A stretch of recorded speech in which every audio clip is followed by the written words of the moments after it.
થોડા દિવસો પહેલાં બોટાદ માર્કેટિંગ યાર્ડની અંદર અમારા ખેડૂત નેતા રાજુભાઈ કરપડાની આગેવાનીમાં જે એક લડાઈની એક ક્રાંતિની જે શરૂઆત થઈ અને એ ક્રાંતિની શરૂઆત બાદ જ્યારે એક સભા એક કિસાન પંચાયત બોલાવવાનું જ્યારે આયોજન થયું અને હળદળ ગામની અંદર ખેડૂતો જ્યારે ઉપસ્થિત થયા અને ત્યારે એક શાંતિપૂર્ણક રીતે જ્યારે કિસાન પંચાયતનું આયોજન થયું એમની અંદર હું અને રાજુભાઈ કરપડા બંને ઉપસ્થિત હતા। એ સમયે જે પોલીસ પ્રશાસન દ્વારા ખેડૂતો ઉપર દમન કરવામાં આવ્યું, ખોટી રીતે એની ઉપર લાઠીઓ વરસાવવામાં આવી અને વધારામાં ઓછું એ ખેડૂતો ઉપર, એ નિર્દોષ ખેડૂતો ઉપર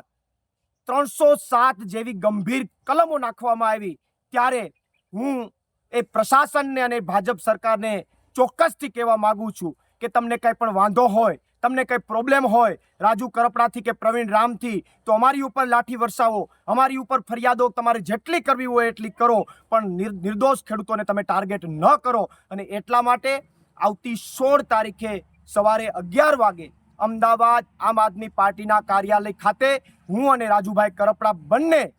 બે માંગો સાથે, પહેલી માંગ એ કે જે બોટાદ માર્કેટિંગ યાર્ડની અંદર જે ખેડૂતોની માગણીઓ છે પૂર્ણ કરવામાં આવે અને બીજી માગણી કે જે નિર્દોષ ખેડૂતોને ટાર્ગેટ બનાવવામાં આવ્યા છે એ નિર્દોષ ખેડૂતોને છોડી દેવામાં આવે। આ બંને માગણી સાથે અમે બંને વ્યક્તિઓ ત્યાં આમરણ ઉપવાસ ઉપર 11 વાગે બેસવાના છે। પોલીસે અમને પકડવા હોય તો પકડી લે, અમારું આંદોલન ચાલુ રહેશે, અમારી ક્રાંતિ ચાલુ રહેશે। અને હું જનતાને પણ કહેવા માંગુ છું કે રાજુ કરપડા કે પ્રવીણ રામ મહત્વના નથી, રાજુ કરપડા કે પ્રવીણ રામ મહત્વના નથી। અમને ભલે જેલમાં લઈ જાય, ખેડૂતો માટે જેલમાં જવા પણ તૈયાર છે, ખેડૂતો માટે લાઠીઓ ખાવા પણ તૈયાર છે, પણ અમે જતા રહીએ પછી પણ આ ખેડૂતોની જે ક્રાંતિની શરૂઆત થઈ છે એ ક્રાંતિની શરૂઆત તમામ ખેડૂત મિત્રો ગાંધી ચિંધ્યા માર્ગે ચાલુ રાખજો એવી તમામને નમ્ર અપીલ કરું છું।